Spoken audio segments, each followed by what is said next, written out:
तू भक्तांचं रक्षण करतोस की नाही? बाळूमामांचा पांडुरंगाला सवाल. 1 वर्ष. नेहमीप्रमाणे मामा आपली बकरी आदमापुरात सोडून भक्तांसह पंढरपूर यात्रेला गेले.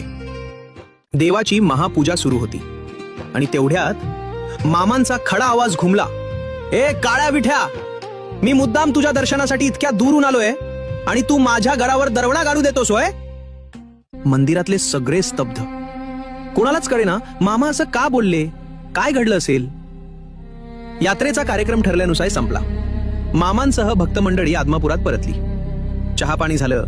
मामा निवांत बसले आणि तेवढ्यात तळावरच्या मंडळींकडून समजले त्या दिवशीच, ज्या दिवशी पहाटे 4च्या सुमारास मामांनी पंढरपुरात महापूजा करविली होती, त्याच रात्री मध्यरात्र उलटताच काही दरोडेखोरांनी बकऱ्यांच्या तळावर धाड घातली.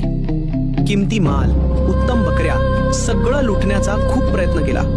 पण अचानक काहीतरी असं घडलं की चोरलेलं सगळेच जिथल्या तिथेच टाकून सगळे दरोडेखोर भयभीत होऊन अकस्मातपणे पार पडून गेले.